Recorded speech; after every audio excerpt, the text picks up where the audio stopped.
do you get to see shit obviously you can't tell me exactly, but when even at a fairly junior level in intelligence, I mean, you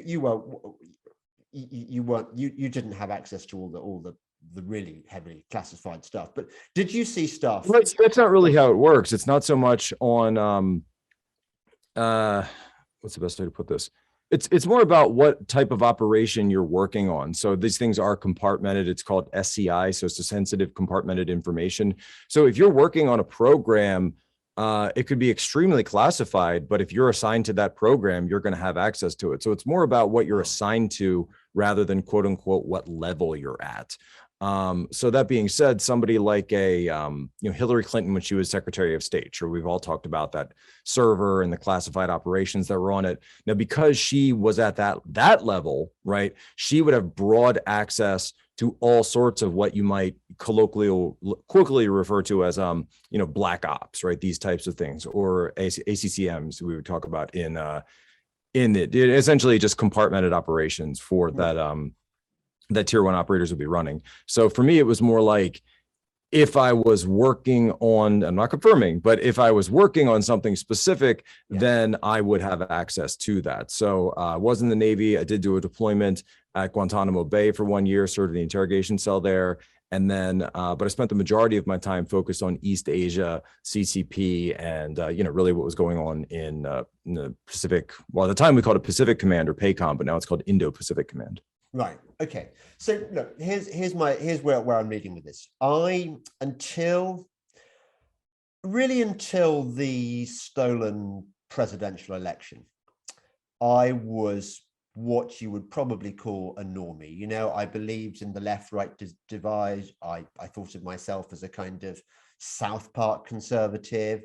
I thought that America was a bastion of freedom and democracy, that the Supreme Court was a model of justice, that states' rights would sort of preserve, give people sort of an element of autonomy within their life, away from the overreaching federal government. I thought that when I saw James Bond movies, I rooted for MI5 and MI6. I thought they were on my side. We all did, as we all did. Okay. Now I don't believe any of this stuff. Look at me. I'm a guy who I believed it so much I ended up joining the intelligence community and saying, I'm going to go save the world and be one of the good guys. Right. Yes. Well, good. Then you can help me out here. So what was your trigger point? What was the thing that removed the scales from your eyes? I've always been a conservative. Even prior to this, even prior to joining the military, joining the IC. But for me, I know it sounds kind of cliche, but it actually was, so the events of Libya and the Libya invasion, which led to the Benghazi attack. Yeah. And I had a little bit of a different vantage point, though, than some folks, because I was in the intel community when it was going on. And day of real time 24/7. And we could see the truth that was happening on the ground. And we were all waiting for some kind of response. What's the rollout going to be? Are we going to send the Marines in? Are we going to, really roll in and go after these guys and shut down that entire city? A U.S. ambassador was killed, assassinated, right? That is not something that any country should ever take lightly, clearly. So, and certainly not when it's done by a terrorist organization. And then to see the president of the United States, and at the time, Secretary of State Clinton, coming out and just claiming something that we knew was demonstrably false, as we were sitting, and we could see the videos from the Benghazi compound of what had happened. That point for me, I really stepped back and said, wait a minute, we know what the truth is. We can see it on our screens right here. And yet here are political leaders going out and just blatantly lying about the whole thing. And then that starts to get you, and on the heels of the Iraq War, the WMDs, it really starts to get you to question, well, wait a minute, how much of this is a situation where, and this is kind of the way I put it, is that the intelligence becomes more political the closest it comes to Washington directly. And I imagine the same is true for London, that the intelligence collectors in the field and the people doing the work, I mean, they know exactly what the truth is. They know what's going on. They know, what's the level of a rumor that hasn't been, fully confirmed yet, hasn't been run down and studied and verified, because of course that's part and parcel of running intelligence operations. You get rumors, you get walk-ins, you get a detainee says something in an interrogation, and that's something that someone said, so you write it up, but you have to verify it before you can go and run it up. But so many times we would be working on an operation or working on some analysis product, and you would be essentially told what your conclusions should be by the higher ups, so that at the point where your report is actually being sent to, and I've briefed at the Pentagon, I've had products that were put in the president's daily brief. I've gone every 3-letter agency in the DC area. I've been in their buildings, whether it be NSA or CIA or FBI, et cetera, and NGA. Actually, it's satellites. People don't know about that one as much.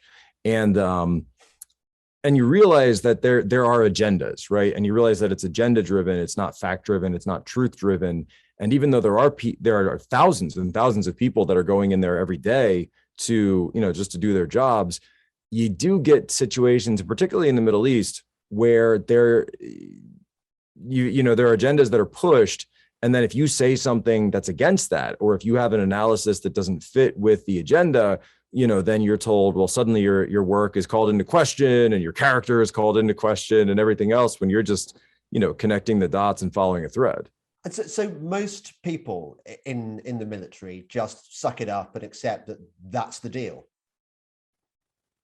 Mostly, yeah. I mean, for a lot of people, it's a job, it's a way of life. You're putting food on the table. Once you got a couple of kids, you don't want to rock the boat. You want to get your next promotion. You want to get that, who's getting the good deployment, who's getting the Gucci deployment to, who gets to go to Dubai, who gets to go to KSA, who gets Bahrain, one of these nice, cush assignments with sometimes they have, great per diem, or, depending on where you are, if you're in a active armed conflict, then you might be getting tax-free status on your income. So, I mean, there's lots and lots of perks to just kind of keeping your head down and going with the flow.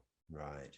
Just before we go on, what brief version, what actually did happen in Benghazi? What's the truth? Well, it was a terrorist attack that was conducted on a CIA annex, a CIA facility, which the ambassador from the United States was visiting. Now, what they don't really talk about is that, and I'm relying on open source reporting here, nothing that I was directly touching, but that essentially what was being done was an arms shipment operation, whereby in the U.S. was supplying these man pads, which of course we're seeing these all over, Stinger missiles and NLAWs and other types of these implements in, javelins from the U.S. in Ukraine. So it was the same situation, but they were going from the rebels in Libya, and this is a year after really the downfall of Gaddafi, the killing of Gaddafi, and then being sent off to Syria. And so these terrorists realized what was going on and then attacked the CIA annex there as means of essentially retribution for going after the US, because you had of course, various, jihadist groups in Benghazi.